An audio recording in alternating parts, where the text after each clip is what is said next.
नरक और स्वर्ग क्या है? This is a question. नरक में कौन लोग जाते हैं और स्वर्ग में कौन लोग जाते हैं? एक बात आपसे बताऊं, अत्रैव नरकः अत्रैव स्वर्गः। इसका मतलब क्या है? यहीं पर नरक है और यहीं पर स्वर्ग है। मनुष्य योनि स्वर्ग की योनि है और शेष जो 84 लाख योनियां हैं वो सब नरक योनि है। आप पशु होते तो यहां बैठे होते नहीं, मैं पशु होता तो आपको सुना रहा होता नहीं ना, तो आप और योनियों से अलग हो गए ना।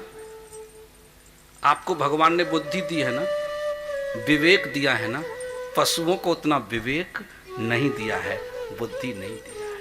यदि मनुष्य होने के बाद बुद्धि और विवेक नहीं है तो आप उसको पशु की श्रेणी में ही रख लेना। हमारे शास्त्रों में लिखा है कि आहार निद्रा भय मैथुनंच सामान्य में तत् पशुभिर नराणाम ज्ञानम ही तेषो अधिकम विशिष्टो ज्ञाने नहीं न पशुभिर समान। इसका अर्थ है आहार माने भोजन आप भी करते हैं और पशु भी करते हैं। निद्रा मीन्स आप सोते हैं, पशु भी सोते हैं। आपको भी भय लगता है, पशुओं को भी भय लगता है। और मैथुनंच आप भी संतान को जन्म देते हैं और पशु भी कहते हैं। मतलब सब चीज तो सेम है ना, कोई इसमें डिफरेंस तो नहीं है ना। हम लोग मनुष्य क्यों हो गए और वो पशु क्यों हो गए? एक खूबसूरती बताऊं मैं आपकी, ज्ञानम ही तेसो अधिकम विशिष्टो। शास्त्र कहता है कि मनुष्य के अंदर जो ज्ञान है ये आपकी विशिष्टता है, ये विशेषता है और आपको पशुओं से अलग रखता है। समझ गए ना आप क्यों मनुष्य हो?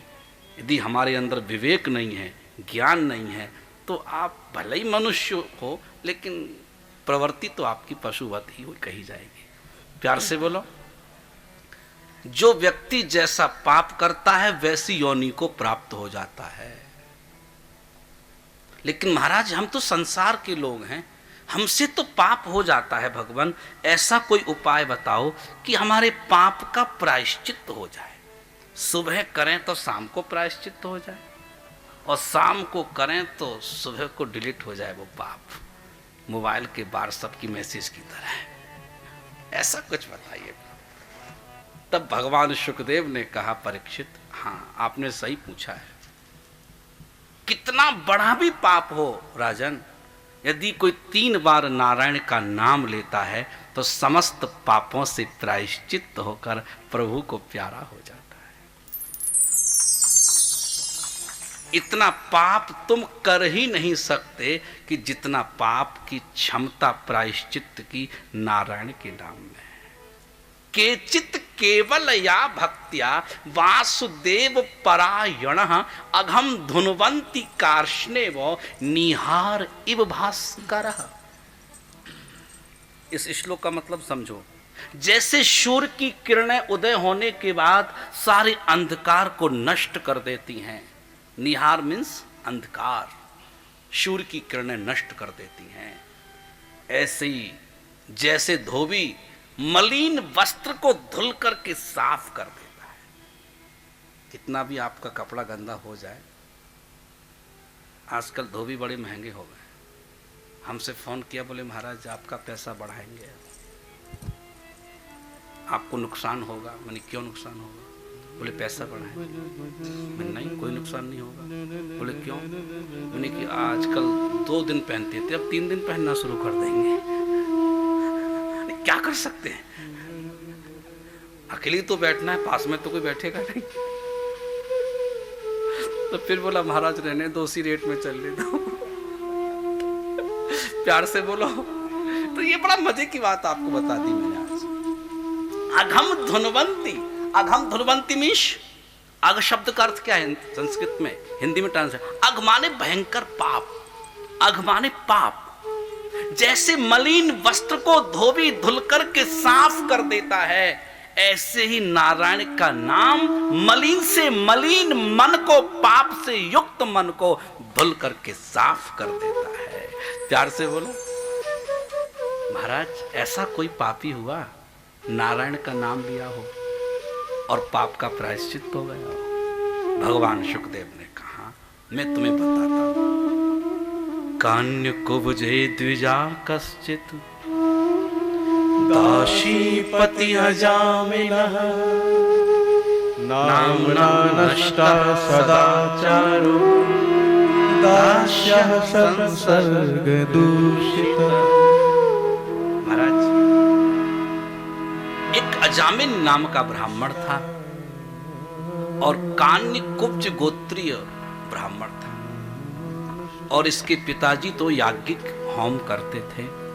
और एक दिन यज्ञ की संविधा के लिए ये वनांचल में गया और जब संविधा को तोड़ने के लिए निर्जन स्थान वनांचल में गया तो इसने वहां एक स्त्री पुरुष को वासना में संलिप्त देखा और इस युवा की बुद्धि विकृत हो गई और उसने उस दासी के साथ विवाह रचा लिया।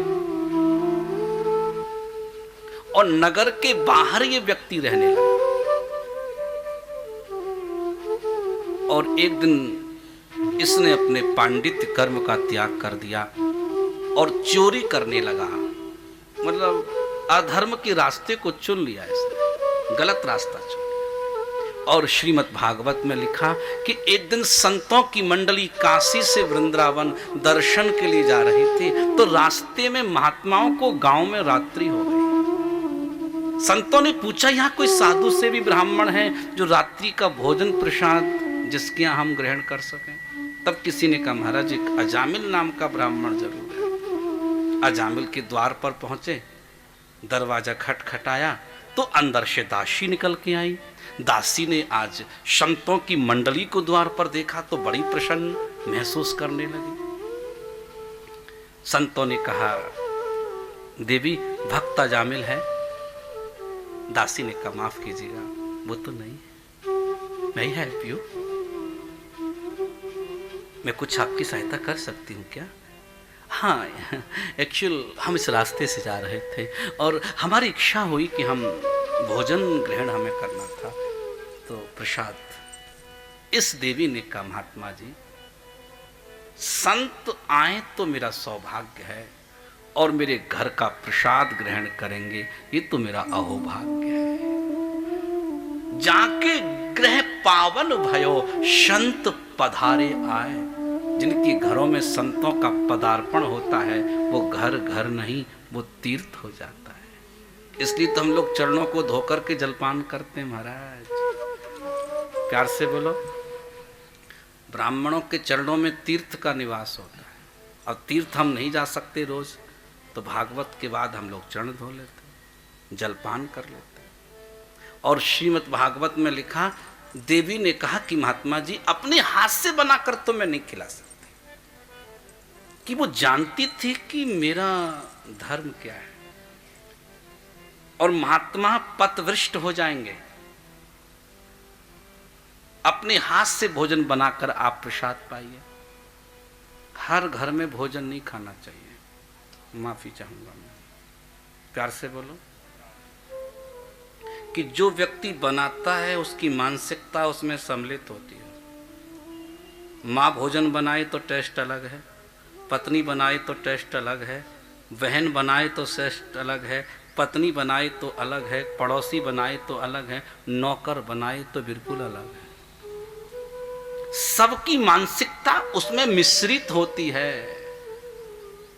हमारे गुरुदेव कहा करते थे कि आहार शुद्धौ सत्व शुद्धि, सत्व शुद्धि ध्रुवा स्मृति। जिसका भोजन शुद्ध होता है उसकी बुद्धि विशुद्ध होती है, जिसकी बुद्धि विशुद्ध होती है उसका मन पवित्र होता है, जिसका मन पवित्र होता है उसका मन भगवान के भजन में लगता है। और जिसका मन भगवान के भजन में ना लगे तो आप समझ लेना आपका भोजन अभी शुद्ध नहीं है। हमारा वेद कहता है, उपनिषद कहते हैं, मनुस्मृति कहती है आहार शुद्धौ। जीवन में सबसे बड़ी शुद्धि क्या है? भोजन की। जैसा खाओगे ना वैसा तुम्हारा मन हो जाएगा, जैसा खाओगे अन्न वैसा बनेगा मन, और जैसा पियोगे पानी वैसी बनेगी वाणी। साहब याद रखिएगा, भीष्म पितामह ने ना कौरवों को अन्न खाया था, और द्रौपदी की जब साड़ी खींची ना तो सर झुका लिया था। भाई तुम धर्मज्ञ थे तो आपको बोलना चाहिए था ना, लेकिन नहीं।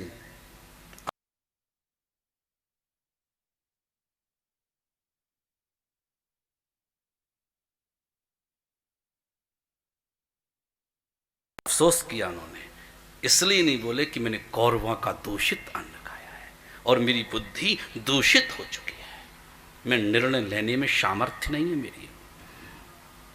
आचार्य सुखदेव ने कहा, परीक्षित, संतों ने अपने हाथ से भोजन ग्रहण किया और रात्रि वेला में शयन करने से पूर्व ये भजन और भोजन दोनों किए और विश्राम के लिए गए, और अजामिल तो चोरी करके कुछ सामान सर पर रख के लाया और संतों की मंडली को घर के द्वार पर देखा तो अपशब्द मुंह से बोलने वाला था।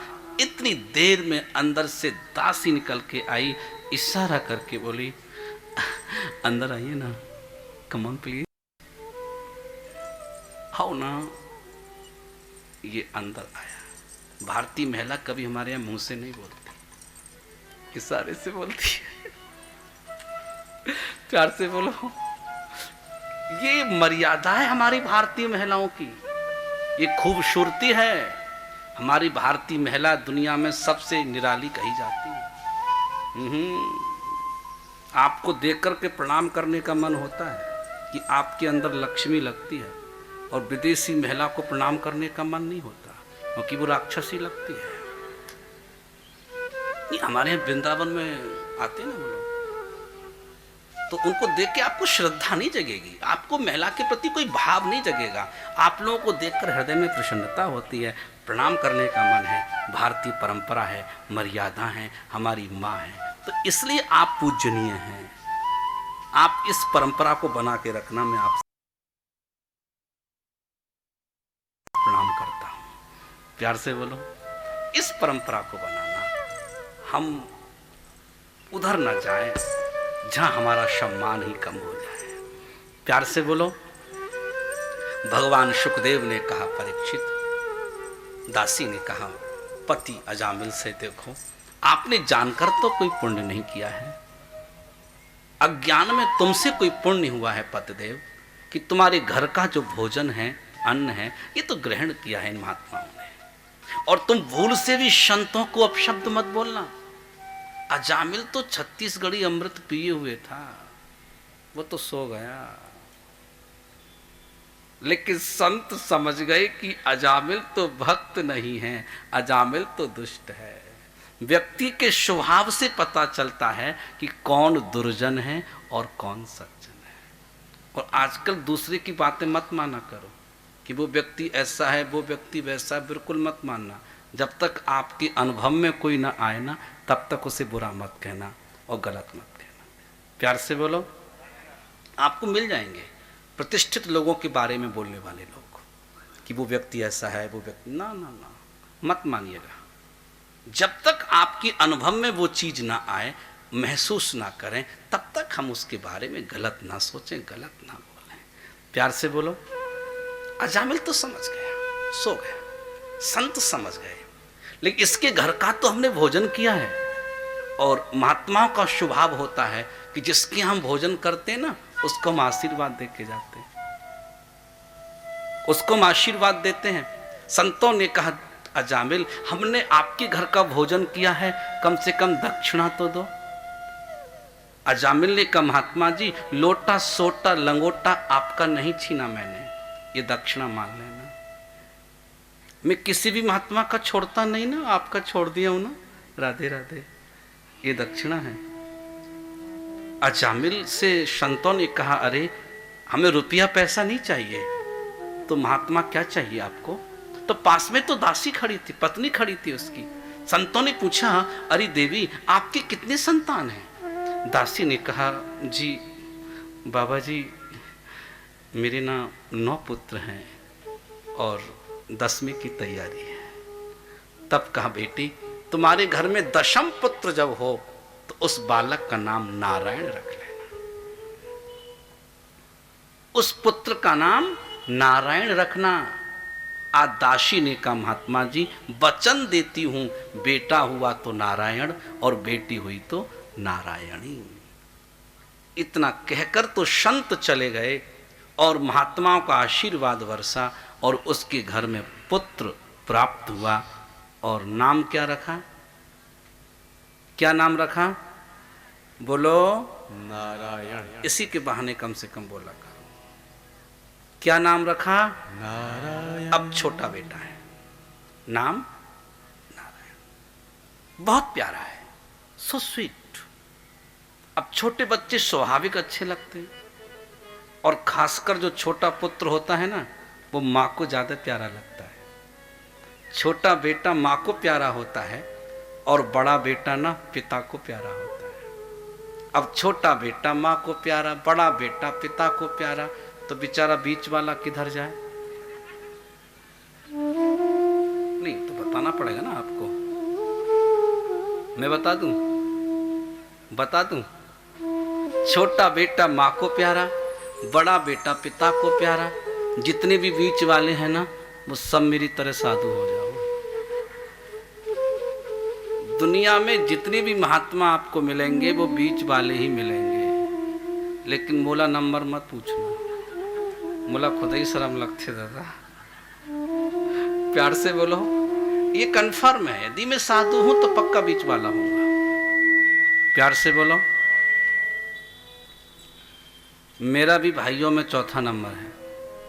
मेरे पिताजी बोले तू फालतू है, किसी काम का नहीं है। मेरे पिताजी ने मुझसे कहा कि तू किसी काम का नहीं। सही में मैं किसी काम का नहीं था। जब भी घर में मुझे कुछ काम बताया मैं उल्टा पुल्टा करता था, कि मैं जानता था सीधा काम करने वाले को लोग ज्यादा परेशान करते हैं। मैं जानता था, प्रैक्टिकली समझता था, कोई अच्छे से काम कर देना तो उसी से बार बार कहा जाता है तय होशियार है, तय जा, इसको पीछे बेटा तू जा। प्यार से बोलो। तो ये बड़ा संसार बड़ा विचित्र है। जब भी मुझे कुछ काम बताए मैं गलत कर दूं। पिताजी बोले तू फालतू आदमी, वो तो किसी काम का नहीं। तब मैंने कहा पिताजी, इस संसार में जो किसी के काम का नहीं होता ना, इस संसार में जो किसी के काम का नहीं होता, वही राम और कृष्ण के काम का होता है। मुझे मेरे परिवार ने कह दिया तुम काम के नहीं हो। 20 साल बाद पता चला कि मैं ही काम का आइटम निकला। ऐसा जबरदस्त काम का मैं निकला कि लोग सोच रहे थे संभव नहीं था। प्यार से बोलो। और आपको सुनकर बड़ा आनंद होगा, मैंने अपने जीवन में 586 भागवत की कथा पूरे हिंदुस्तान में सुनाई है, पूर्व से पश्चिम।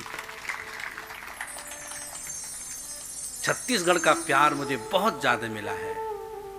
मैंने पिछले लगभग 20 वर्षों में छत्तीसगढ़ में मैंने 385 भागवत कथाओं को सुनाया है। 385 भागवत की कथा छत्तीसगढ़ में मैंने कही है और सबसे ज्यादा कथा कहने का रिकॉर्ड छत्तीसगढ़ में मैंने अपने नाम किया है। पवन दीवान जी कहते थे मेरे बाद छत्तीसगढ़ में कोई भागवत करने वाला नहीं रहेगा। तो मेरा भाषण हुआ, पवन दीवान जी बैठे थे उस भाषण में। भाषण दे के मैं पीछे बैठा तो वो मेरे कान में बोले आपका नाम मैंने सुना था। मेरी उम्र उसमें सिर्फ 27-26 साल की थी।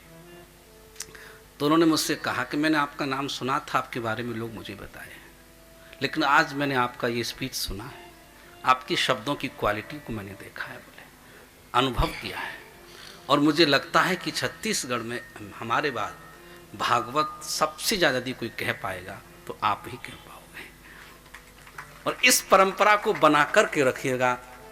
छत्तीसगढ़ एक ऐसी भूमि है कि जितनी भागवत पूरे देश में होती हैं उससे आधी भागवत की कथा छत्तीसगढ़ में होती है।